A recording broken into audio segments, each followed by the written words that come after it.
Está... Se supone que nuestro cerebro y mi cerebro aguanta 45 minutos, ¿no? Luego ya estamos cansados.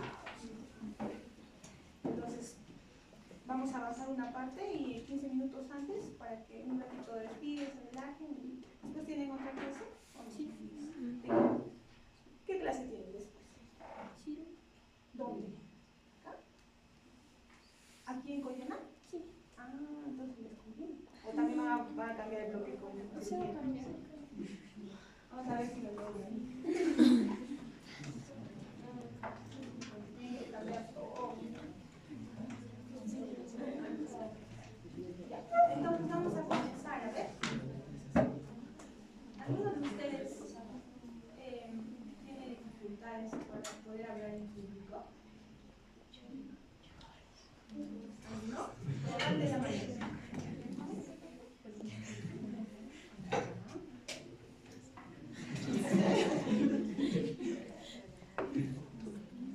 Algunas clases para que no se duerman, les digo que lean las diapositivas. Ya. Entonces, si alguno me dice, todavía me es un poco difícil, me comento, ¿no? Entonces, hoy, estos son algunos comentarios, reflexiones sobre la psiquiatría. Hoy la psiquiatría no puede considerarse una especialidad más. Yo les puedo comentar sobre mi experiencia propia de que cuando hacía el pregrado y como médico general, pues como les decía, ¿no? La evaluación es más objetiva de alguna forma al paciente. Ver qué tiene, cómo lo ayudo y mis resultados, ¿no? Pero en cuanto a la psiquiatría, cuando haces la especialidad, ves otras áreas del ser humano, ¿no? En sí a la persona en sí misma y a lo que le rodea, su familia, su trabajo, sus amigos, la sociedad, porque eso también influye en los trastornos mentales. Entonces es ver a la persona más ampliamente. Y cuando llegas también a la especialidad, te proponen, no te obligan, pero te proponen hacer un tipo de psicoterapia, formarte en un tipo de psicoterapia como especialista. Por ejemplo, hay diferentes ramas de las psicoterapias, ¿no? De primera, segunda, tercera generación, donde los más comunes son el TCC, por ejemplo, la terapia cognitivo-conductual, que la mayoría de psicólogos o de personas que trabajan en salud mental lo conocen, ¿no? Es donde vemos cambios, ¿no? En cuanto a la forma de pensar, que luego influye en su conducta, y así vamos trabajando las alteraciones que pueda tener la persona, ¿no? Cuando nosotros evaluamos depresión en el campo de la psicoterapia, de alguna forma nos interesa es el por qué está llegando de alguna forma a desarrollar estos síntomas esta persona, y a veces son algunas alteraciones cognitivas, como le llaman, distorsiones cognitivas, ¿no? Yo soy menos, yo no puedo, yo no lo voy a lograr, cosas así, ¿no? Que van calando durante los años en su personalidad, en su forma de pensar, en su forma de desarrollarse, y empiezan a ser a veces síntomas, ¿no? De tristeza, de anedonia, de apatía, de desesperanza, hasta ideas de muerte. Entonces, cuando nosotros trabajamos como de alguna forma la raíz, vamos en el presente viendo cambios. Y ojo, que durante la psicoterapia todavía nosotros vemos cómo llegó esta persona a pensar de esta forma. ¿Por qué empezó a pensar que es menos que los demás? ¿No? Entonces la persona empieza a decir muchas razones que incluso son desde niños. Desde niñito me decían que yo tenía que ser el mejor, que por ser el hermano mayor tenía que ser el ejemplo, que no debía reírme tanto, que debía comportarme como una señorita tranquila, que por ser el varoncito tenía que cuidar a todos, ¿no? Que por ser el varoncito no puedo llorar. Entonces todos esos mandatos, como lo llaman en una rama de la psicoterapia que yo manejo, son como así, mandamientos, como no robes, no mientas, que lo dicen tus papás desde pequeñito, y lo vas interiorizando que hasta el adolescente y adulto ya no te lo dice tu papá, ya no te lo dice tu mamá, y tú ya te lo crees.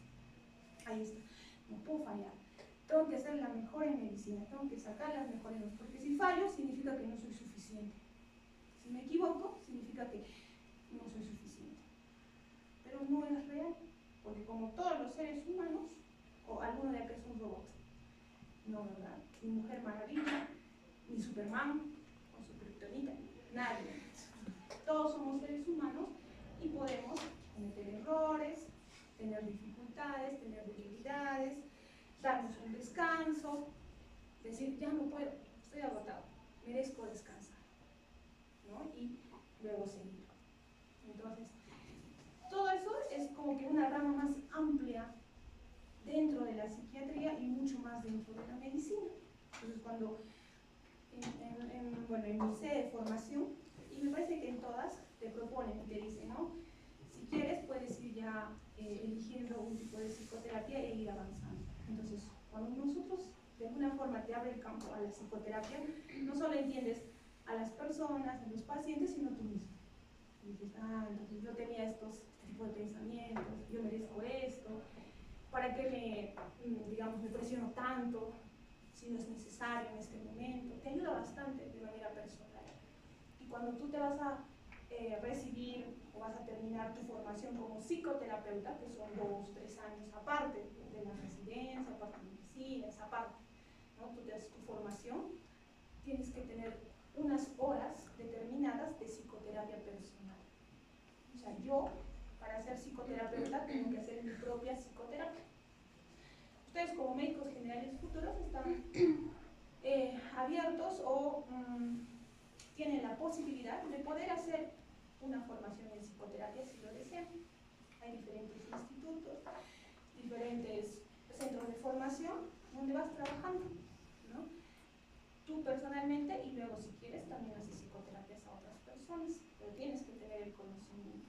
Entonces, yo creo que ese plus que te da la psiquiatría de las psicoterapias es lo que cambia esta perspectiva de la psiquiatría con respecto a las demás especialidades. Quizás cuando les hablo un oftalmólogo, un cardiólogo, un neurocirujano, les digamos más maravillas de sus especialidades, ¿no? Pero cada uno pues, sabe, yo les hablo de la psiquiatría. Entonces, como dice acá, se considera al hombre como un total, no solo como pensando que tiene órganos, que está enfermo físicamente, sino que hay de alguna forma una alteración también biopsicosocial, biológico, psicológico y social. Y para mejorar la salud mental de estas personas, pues tenemos que abarcar todo eso. Como les decía, ¿no? Yo puedo ser el mejor psiquiatra, la mejor psicoterapeuta, que le doy la mejor medicación, la más cara, la que está en boca, ¿no? Y en su casa lo sigue maltratando, en su casa sigue pasando por violencia, digamos no tiene dinero, no tiene ni siquiera solvencia económica para comer, para vestirse. No va a haber una buena salud mental en esta persona. Eso nos limita, ¿no? A que todo sea una mejoría integral. Entonces, para eso, en los centros de salud mental, en los hospitales, no solo trabaja el psiquiatra como especialista, no solo trabaja ahora, pues también ayuda, ¿no? El médico familiar, no solo trabaja el psicólogo, los terapeutas, sino también la asistenta social. Y las enfermeras, ¿no? Que esa es su tarea. La asistenta social, que es una buena asistenta social en un centro de salud mental, principalmente, donde se necesita más de ellos, es donde ves que hay avance de estos pacientes, ¿no? Los integran en la sociedad, de acuerdo a sus diagnósticos, les consiguen trabajos, a veces en los municipios, le hacen las denuncias correspondientes, los que tienen discapacidad les ayudan a tener su carnet de discapacidad. Entonces, es un trabajo también integral. Como el manejo es integral, también los profesionales tenemos que trabajar integralmente.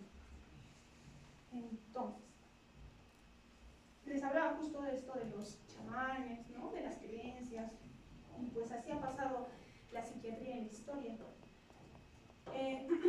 Antes se consideraban los trastornos mentales por cómo el ser humano quería explicar, ¿no? Estas anormalidades, quería darles una explicación.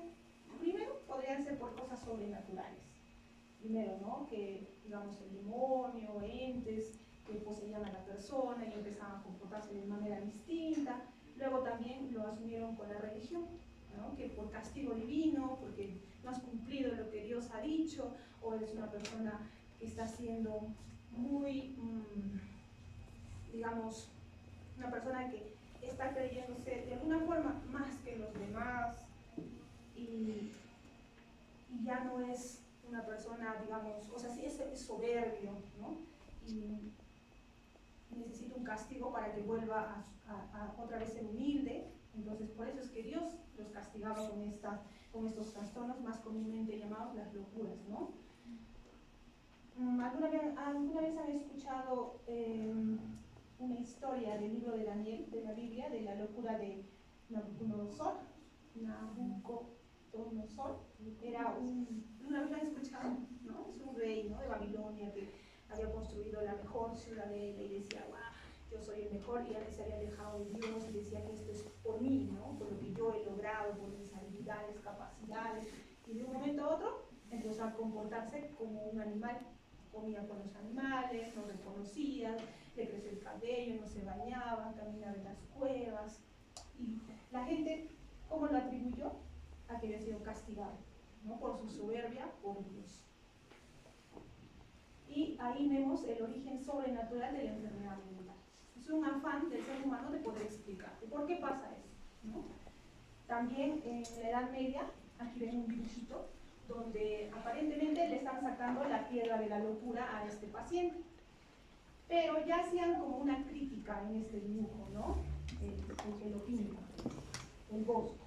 Él decía, es lo que cree la sociedad, pero sin embargo, hacía la crítica porque en su mismo cuadro muestra, miren, al médico, el que está haciendo la extracción de la piedra de la aparente locura, que está con un embudo en la cabeza, como burlándose, que no tiene como que un pensamiento muy estrecho y que está creyendo en cosas que no son reales, ¿no?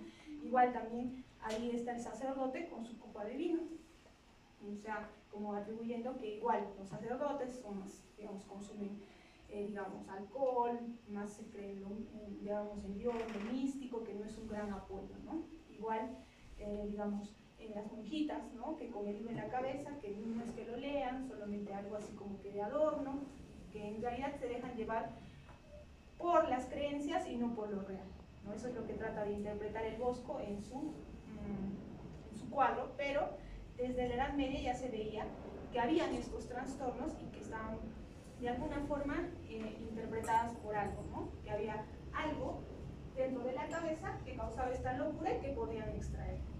En cuanto a nuestra cultura, ¿no?, la cultura inca, hemos visto que han hecho las trepanaciones, que también en algunos relatos se muestra que era para sacar los demonios o fuerzas naturales que hacían daño a la persona, y que al trepanar, sacar, ¿no?, el cráneo podía salir, ¿no?, y luego otra vez la persona llegara a su normalidad.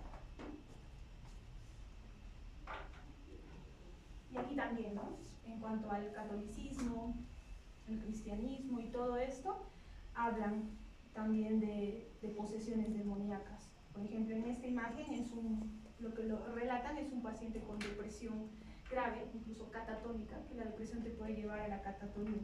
¿Conocen el término de la catatonía?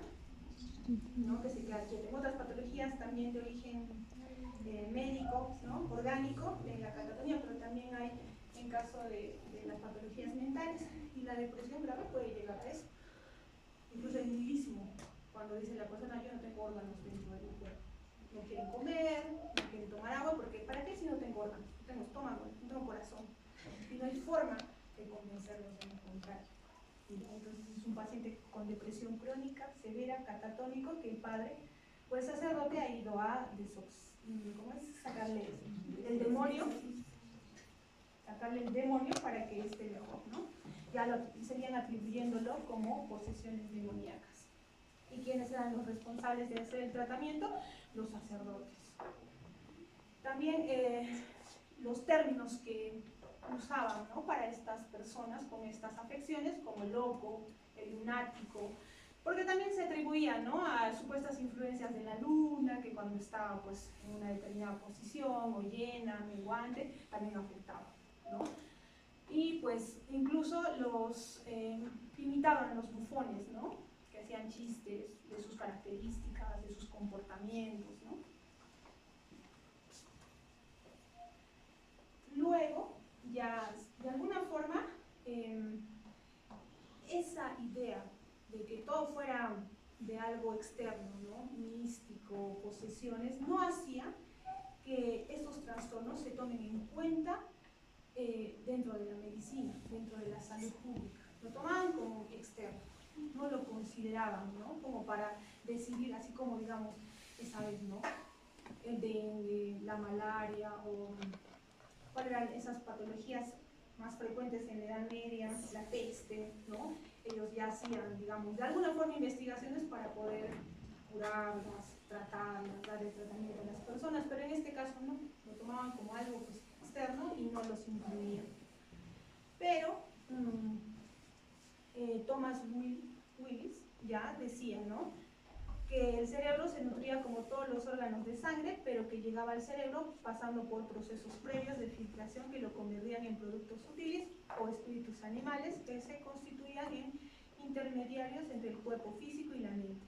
Ya hizo una aproximación a que de alguna forma habían de alguna forma mecanismos, ¿no?, justificaciones para que haya esta alteración a nivel de la memoria. Ya estaba usando, ¿no?, esta asociación entre los órganos, la sangre y todo eso.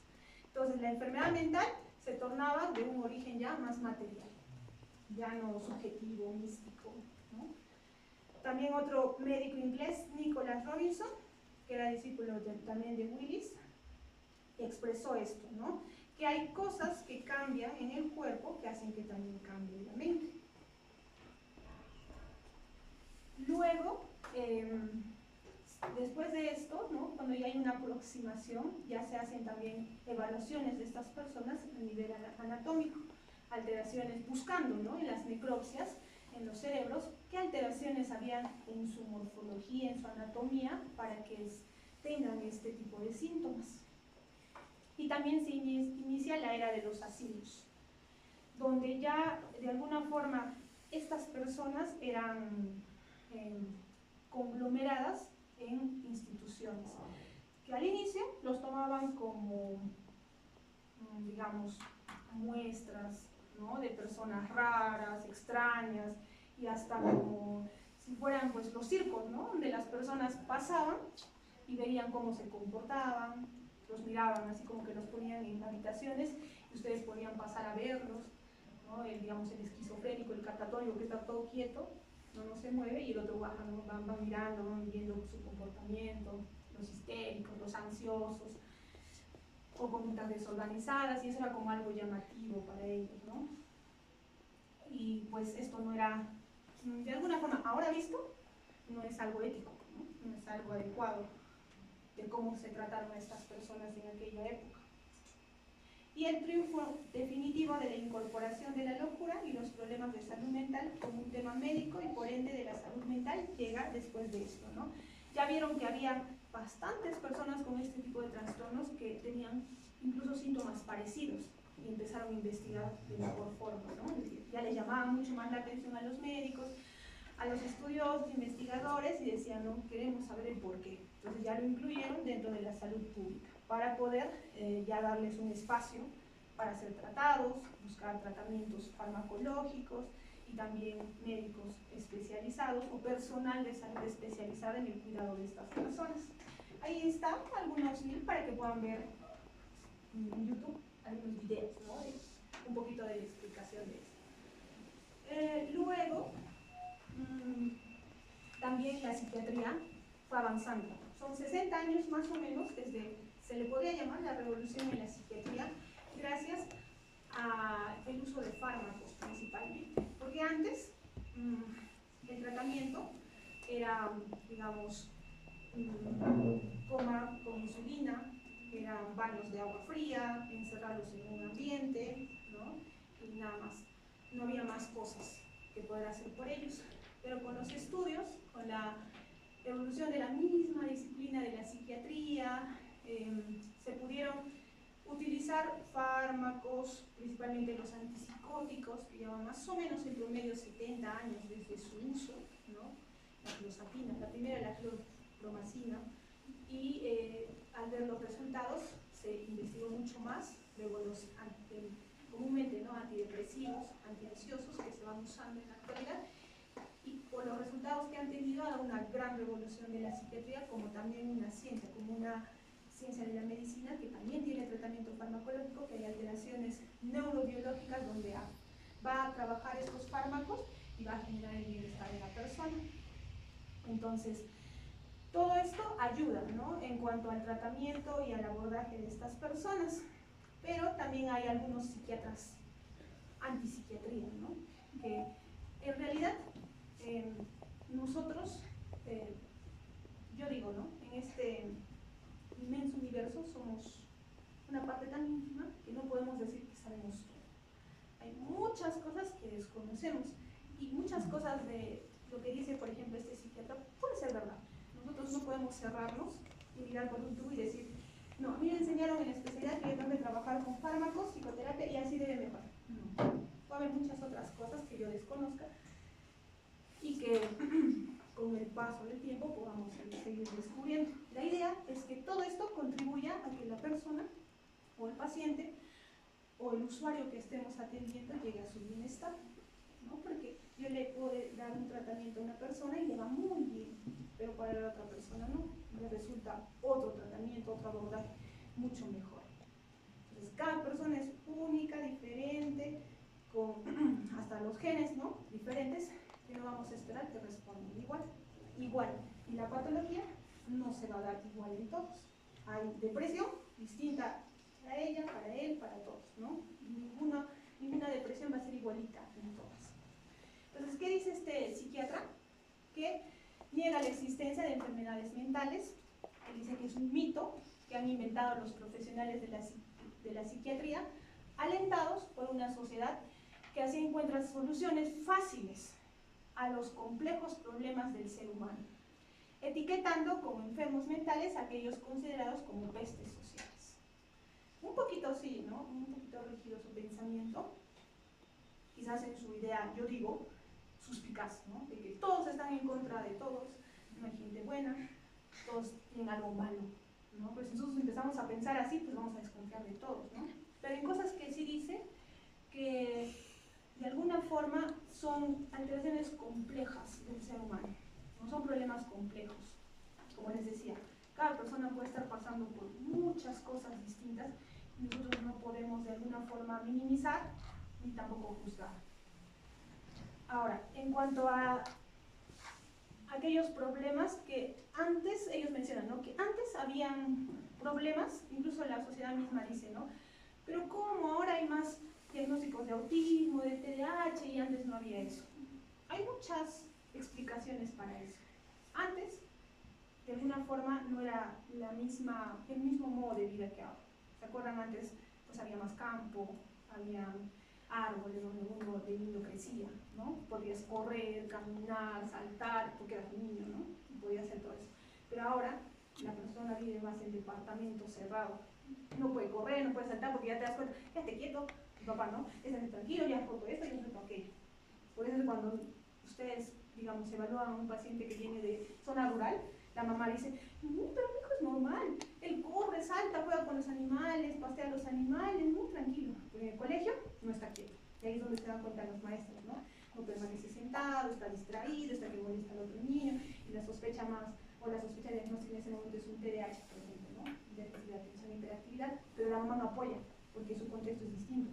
Entonces, si le preguntas a una mamá que vive en un departamento, dice, sí, pues el departamento también no está quieto, sube, baja, rompe, no se mueve, no se queda calladito, no se queda sentado donde debería estar así. Entonces ahí también el tipo de diagnóstico quizás antes no se consideraba así, ¿no? Todos los niños que corren, todos los niños que saltan, y no lo veían como algo que no está haciendo de alguna forma dentro de los parámetros normales, ¿no? Y bueno,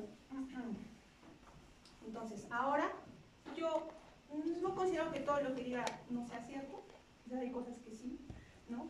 Pero tampoco nos podemos dejar llevar por ese pensamiento tan desconfiado y empezar a decir, pues ya a nadie le vamos a tratar porque nadie está mal, tú no tienes depresión, no tengo por qué darte tratamiento ni nada, no, algo le está pasando. Incluso algunas psicoterapias dicen, no hay que encasillarlos a decir depresión, sino a decir, digamos, está triste o está preocupada por esto o tiene dificultad con su familia y trabajamos eso, ¿no? Algunos también lo ven de esa forma, para no etiquetar a las personas, ¿no? ¿no? Porque uno a veces asume, yo soy la depresiva, yo soy la esquizofrénica, ¿no? Yo soy la persona que tiene en este momento depresión, ¿no? Yo soy la persona que está con esquizofrenia, algo así, ¿no? Entonces, ¿qué hora es? 27. Todavía, ¿no? Continúo. Ahora, entonces, de acuerdo a la historia de la psiquiatría peruana, también, ¿no? La psiquiatría peruana, obviamente, como un país de Latinoamérica, de alguna forma, la psiquiatría también ha tenido su retraso a nivel mundial, a comparación, ¿no? En cuanto a Perú. Y sí hay bastante información de antiguos hospitales denominados como las loquerías, ¿no? Son hospitales que ahorita son como museos, ¿no? El Hospital Santa Ana, San Andrés, estos fueron de alguna forma utilizados para este tipo de pacientes. ¿Y quiénes cuidaban a los pacientes con trastornos mentales en la antigüedad? También en el Perú, las monjitas, los padres, ¿no? Porque todavía había eso de la asociación de que es algo místico, que es por Dios, y además porque eran personas con disposición a ayudar a estas personas que no tenían familia, que han sido abandonados, que incluso pues no tenían dónde vivir. Porque era tan, de alguna forma, los síntomas hasta ahora, ¿no? Son un poquito, de alguna forma, a ver,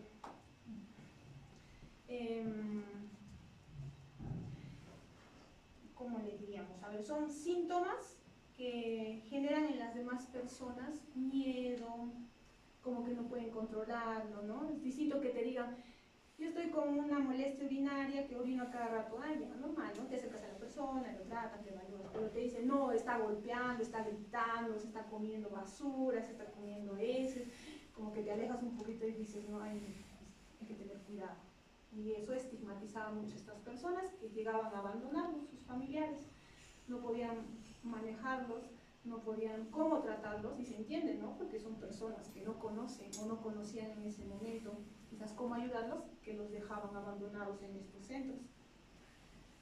Hermilio Valdizán es el fundador de la psiquiatría peruana, el padre de la psiquiatría peruana, porque fue el primero con formación sistemática en medicina mental.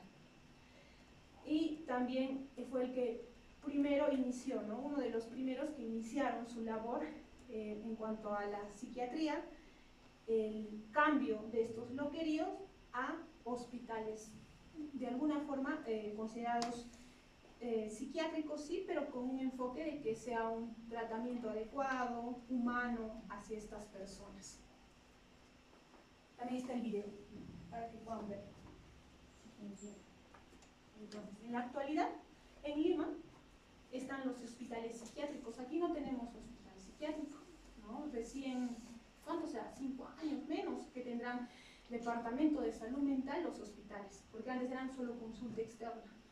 Antes solo había consulta externa de psiquiatría, donde el doctor Villavicencio, en el regional atendía, ¿no? Pero ahora ya hay hospitalización. Pocas camas, pero sí hay hospitalización para psiquiatría. En el hospital regional, en el Lorena también, pero ahora está por evitamiento, ¿han visto? ¿No? Ahí, y más antes que ellos había el de beneficencia, ahorita vamos a ver, que está en Almudena, ¿ya? Entonces, hemos ido avanzando en la psiquiatría, en el manejo de los pacientes, al menos que tengan su departamento o su área de psiquiatría, y eso es bueno. Pero así hospitales psiquiátricos como tal, que solo vean psiquiatría, hay 3 en Lima, que son el Hospital Baltiza, el Arco Herrera y el Nomuchi, el Instituto, ¿no?, de Salud Mental. Entonces, el Hospital Víctor Larco Herrera es el primero, ¿no? Quizás todavía bueno, han escuchado, hay videos en internet, ¿no? Así todos de terror, de cómo están los pacientes encerrados y todo eso. Lamentablemente sí hay pacientes crónicos abandonados ahí, porque antes, cuando recién los abrieron, era como que todo paciente psiquiátrico, todo paciente que esté loco, entre comillas, podían dejarlos ahí indefinidamente y se quedaban ahí a vivir. Quién pagaba su alimento, todo el ministerio o el Estado, ¿no? Y los dejaron, sus familiares nunca más se hicieron responsables, no los visitaron.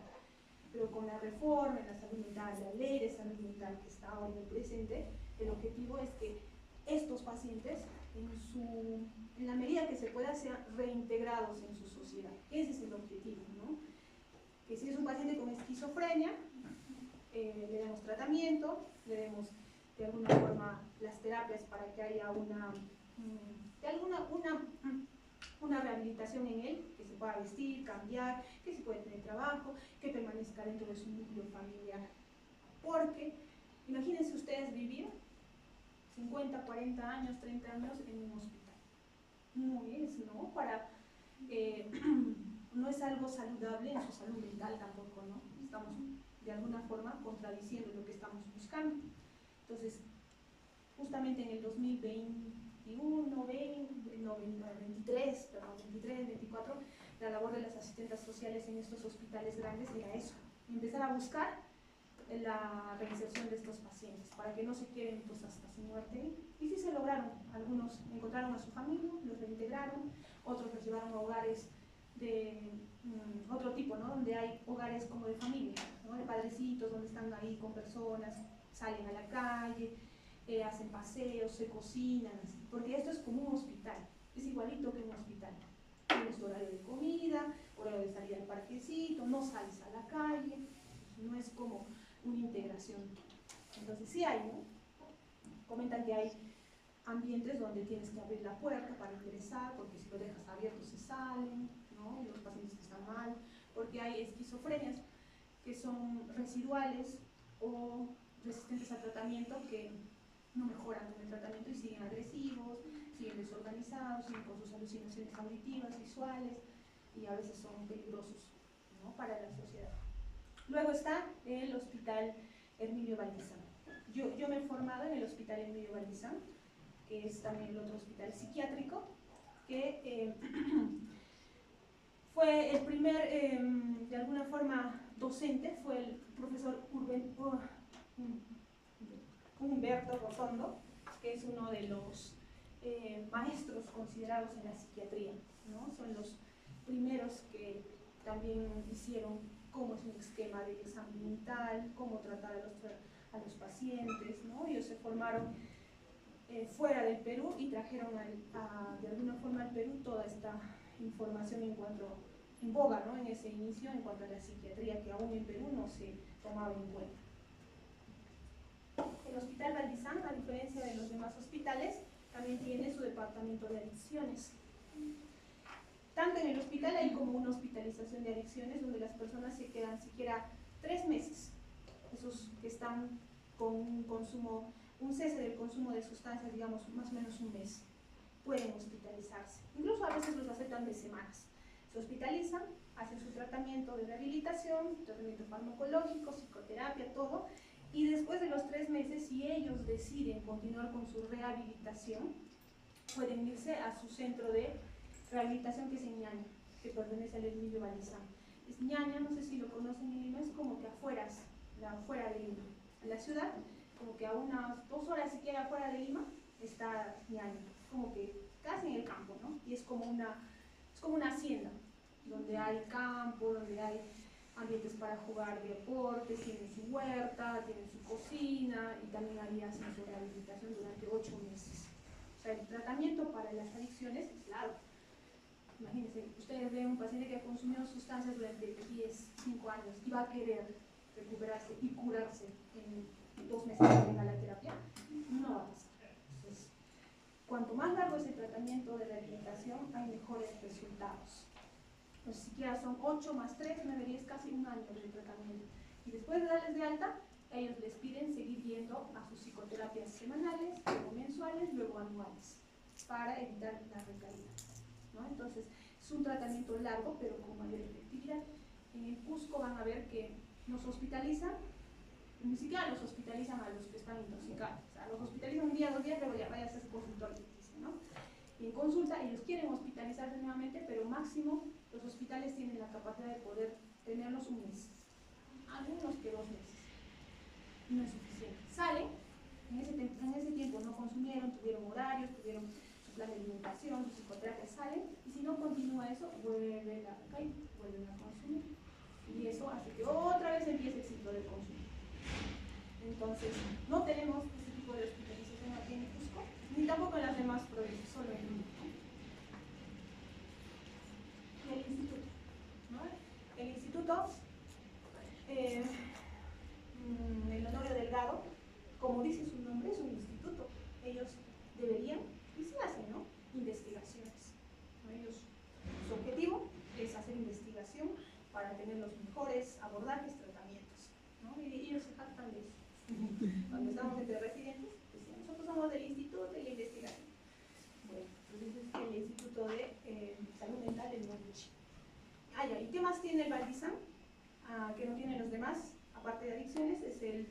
departamento de la MOC, que es y también de terapia de familia, ¿no? Los demás hospitales lo mandan al Hospital Baliza para estas áreas. Hay un departamento donde hacen psicoterapia familiar. Aquí en Cusco, en los mentales, lamentablemente no se hace mucho esto de terapias familiares, solo se hacen individuales. Deberíamos seguir avanzando en eso porque la terapia sistémica, que es otro tipo de psicoterapia, dice que el sistema, o sea, el ser humano es toda la familia. Digamos, el corazón es el que está mal, es la persona, el adolescente que está mal, que está haciendo la enfermedad, pero que todo el cuerpo está teniendo alterado. Es igual en la familia. O sea, toda la familia está de alguna forma alterada en algo y que el hijo menor está haciendo los síntomas. Está haciendo depresión, está haciendo trastorno de conducta, el TDAH, etc. Entonces, lo abarcan de otra forma también ese tipo de psicoterapia. ¿Ya? Entonces, luego, con la ley de salud mental, la reforma en la psiquiatría y también salud mental, dijeron, no podemos institucionalizar a las personas en hospitales. No podemos otra vez pensar que solamente hay hospitales donde tenemos que hacer todas las referencias y aglomerarlos. Tenemos que descentralizar y empezaron a observar lo que hacen en otros países sobre los centros de salud mental comunitarios. En otros países también hacen los centros de salud comunitarios, ¿no? Donde un médico familiar, un médico general abarca a sus familias y los trata, ¿no? Como Cuba, por ejemplo. Pero también lo pusieron para lo de salud mental. Se implementaron esto. Y quisieron que los hospitales psiquiátricos desaparecieran. Y ese era otro objetivo de volver a reintegrar a sus usuarios y desaparecer todos los crónicos que están 20, 30 años en los hospitales para desaparecer estos hospitales, aludiendo o diciendo que iban a aumentar espacios de salud mental en todos los hospitales y hacer más centros de salud mental. Pero se dieron cuenta pues, que no es tan fácil como parece, ni posible, porque justamente estos hospitales psiquiátricos abarcan bastantes pacientes que son referidos de las ciudades. En los hospitales se dieron cuenta de que pues las autoridades no es que daban espacio tan rápido para darle su espacio a salud mental, que incluso durante la pandemia, como no habían tantos pacientes de salud mental que fueron hospitalizados, todos se quedaron en sus casas, usaron los ambientes de salud mental para otros pacientes, el presupuesto y hasta el personal. Después de la pandemia, algunos hospitales quisieron, ¿no? Áreas de psiquiatría quisieron volver a tener su espacio, su enfermera, su técnico, no, ya estaban designadas para neurología, para cirugía, para otras cosas.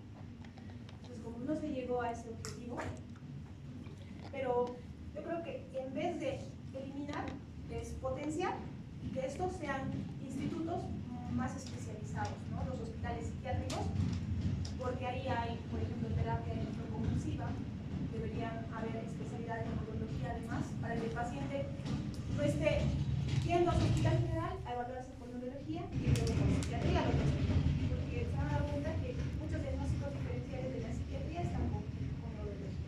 Entonces deberíamos más bien potenciar que tratar de eliminar. Pero eso son políticas, ¿no? Entonces ahora, hasta el 2024-25 tenemos 288 centros de salud mental comunitaria a nivel nacional. Y, por ejemplo, en Cusco, tenemos San Sebastián, tenemos Cusco, que está detrás del mall, de Red Plaza, tenemos Santiago, tenemos Anta, tenemos Calca y Urubamba. Hacia abajo tenemos Huaro y ahora que se abrió en Pomacanchi, ¿no? Este es el Cusco. Y son 8, ¿no? Más o menos. Y no se abastecen, porque la población está creciendo, ya está tomando en cuenta que la salud mental es importante y muchas veces las terapias pues necesitan ser seguidas, pero por la gran afluencia de pacientes no es suficiente. Entonces se sigue en el objetivo de seguir abriendo. En Lima, por cada distrito, algunos ya tienen 2, solo que en provincias se están retrasando, ¿no? Esperemos que sigan abriéndolos porque sí ayuda bastante, ¿no? Solo que yo me he dado cuenta que recargan mucho. En vez que nosotros, como centro de salud mental, nos aboquemos justo a las patologías mentales importantes, como son las ansiedades, depresiones, conductas, también el ministerio le suma que atiendan pacientes judiciales, denunciados y denunciantes, víctimas y agresores. y ellos son los que más vienen, y además no se trabaja de alguna forma con un objetivo adecuado de rehabilitación, porque ellos solo van por cumplir, que los obligan, ¿no? Que les quita un poquito de espacio para los demás, ¿no? Ojo que sí debería hacerse un buen manejo de ellos también, porque esa es la base, ¿no? Donde empieza la violencia y donde empiezan los trastornos de salud mental también es en la familia. Un padre que ha sido violentado, que ha sido maltratado, lo repiten sus hijos, y ahí empiezan las denuncias de sus hijos otra vez, y así va en toda la familia. Sí es importante, pero cuando están en la realidad es distinto a cuando lo ven las autoridades y solo mandan y mandan, ¿no? Entonces, todo eso todavía se tiene que ir mejorando.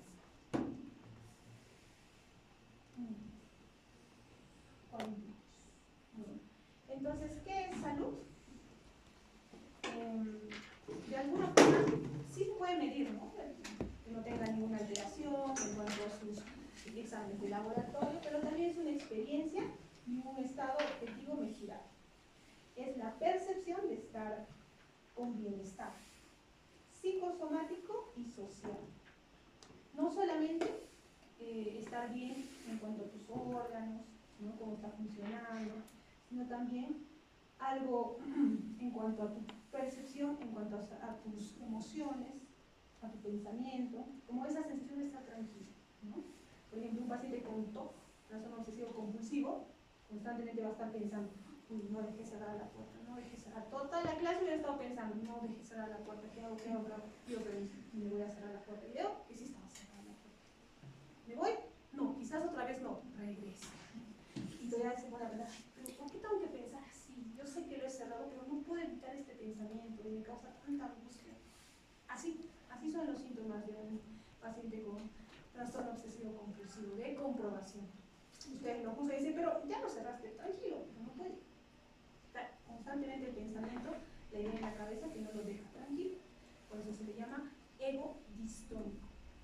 O sea, le causa tanta distonía en su ser ese pensamiento.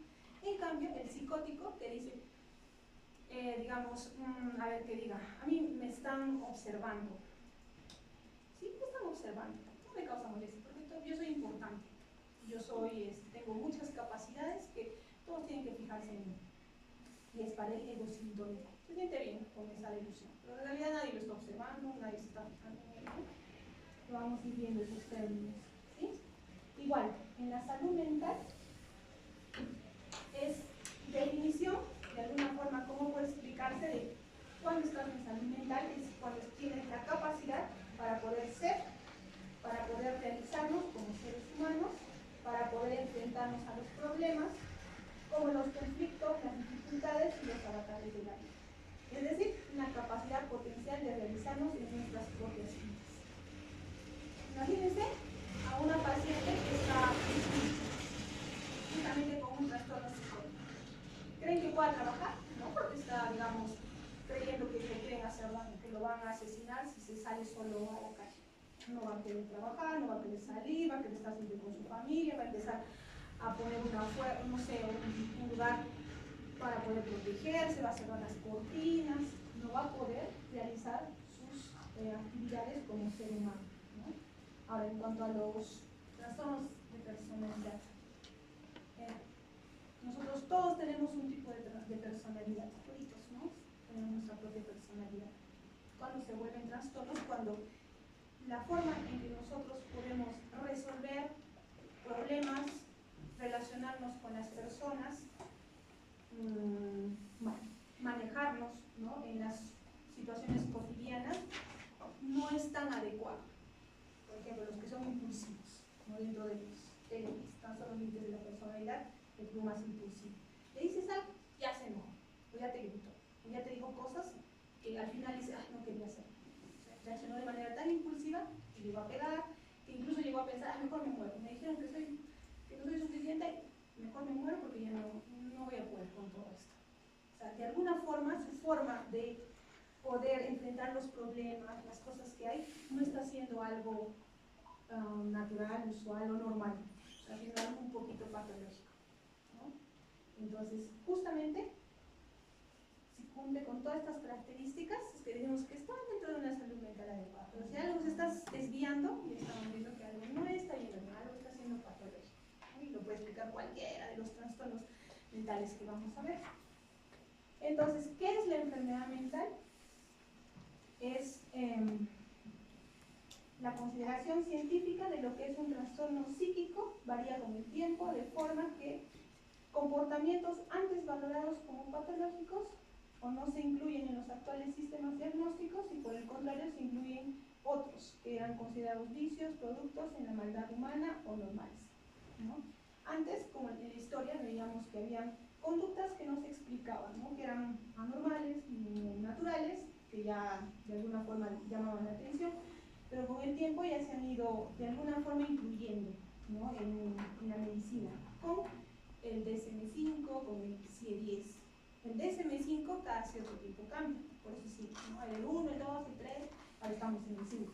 Patologías que antes no estaban consideradas dentro, ahora las han reevaluado los expertos y las han considerado dentro. Entonces esto también va cambiando la enfermedad mental. ¿Cuáles son los límites, ¿no? Entre lo normal y lo patológico? Entonces, para nosotros decir que hay un trastorno mental o una enfermedad mental, hay características que podemos considerar. Por ejemplo, una ruptura biográfica. ¿Qué dicen los pacientes, no? La esquizofrenia, lo más identificable. Hasta sus 15 años iba al colegio, era mejor alumno, normal, tranquilo, comía, y desde ahí empezó a comportarse diferente. Ya no salía, no se quería bañar, no quería hablar con nadie, decía que todos le querían hacer daño, no quería, digamos, compartir con su familia, empezó a hablar incoherencias, a comportarse raro. O sea, hubo un quiebre llamativo. Pero ojo, en la historia de la enfermedad, con todos los estudios que ahora se ven, sí hay como en la punta del iceberg, que te dice, aquí es el quiebre, aquí empezó todo. Pero cuando tú lo vas viendo, hay características sutiles que desde antes ya estaban. Por eso dicen que siquiera antes del diagnóstico de una esquizofrenia, siquiera 10 años antes ha habido síntomas. Se aislaba, era más callado, cerrado, un niñito que no podía hacer reglas, es como que ya llamaba la atención, pues el desenlace quizás fue la patología, ¿no? Y la enfermedad genera experiencias subjetivas desagradables, ¿no? La mayoría de ellos, por ejemplo, la depresión, la ansiedad, el TOC, la misma persona va a recibir ayuda porque le causa malestar. Algunas depresiones los obligan, no los familiares, porque ya lo ignoran, ¿no? Y los obligan a recibir tratamiento. Pero la mayoría de ellos van, ¿no? Un toque, todo el tiempo me estoy lavando la mano, me lavo 10 veces la mano antes de comer, antes de agarrar un alimento, ya está toda agrietada, ya tengo dermatitis, me causa mucha molestia, ¿no? Entonces voy y busco la ayuda. Entonces, es otra característica de la enfermedad mental. Se restringe la libertad personal, igualito.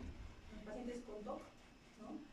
Tenían a las 7 su cita, tenían que venir a clase a la 1, pero por estar comprobando que dejó cerrada la puerta y no dejó el gas abierto, se tardó 15 minutos, así de tarde, ¿no? Entonces, en cambio, otra persona que no tiene ninguna molestia, ningún síntoma de tipo obsesivo, viene tranquilo, se sienta, ¿no? Entonces, es una diferencia. En cuanto limita esta libertad personal, se presenta como un conjunto organizado y constante de síntomas. Todos los criterios, en realidad, la psiquiatría y los trastornos no podemos verlo de una forma así transversal, ¿no? De alguna forma decir, en este momento tiene que cumplir esto y así es el diagnóstico, ¿no? Porque cada persona es distinta. A veces van a ver que tiene un poquito de depresión, pero sí, también tiene ansiedad, pero también tiene síntomas de TOC, está jalando un poquito de cada uno, ¿no? Y no puede decir que porque tiene depresión no puede tener ansiedad. Puede combinarse, o puede no estar tan esclarecidos sus síntomas. Entonces, pero para un entendimiento de alguna forma entre todos, tantos médicos y especialistas a nivel mundial, tenemos que tener un consenso en decir, bueno, para la información, ¿no? Estadística, para el manejo y todos estos pacientes a nivel, digamos, en la nación, necesitamos determinar, ¿no? Por eso hay las estadísticas, tantas depresiones, tantas ansiedades, porque justamente nos ayuda de alguna forma estos criterios diagnósticos que los da el CIE-10, ahora estamos con el CIE-11, que todavía falta que lo implementen en Perú, pero el CIE-10 y el DSM-5.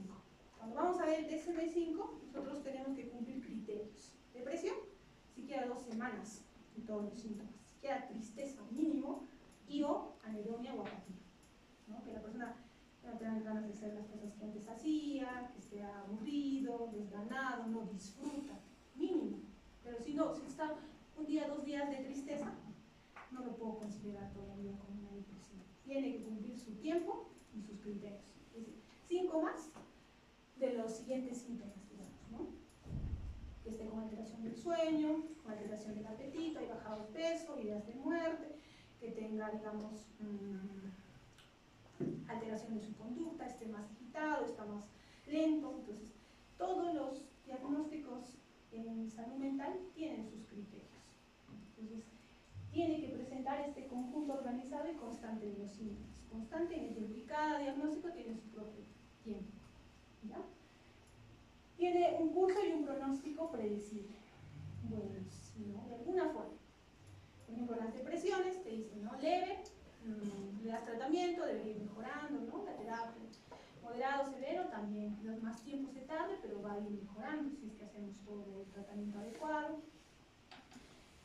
Sensibles, generalmente a un tratamiento biológico específico, aunque las terapéuticas psicológicas y o rehabilitación contribuyen a configurar un mejor pronóstico.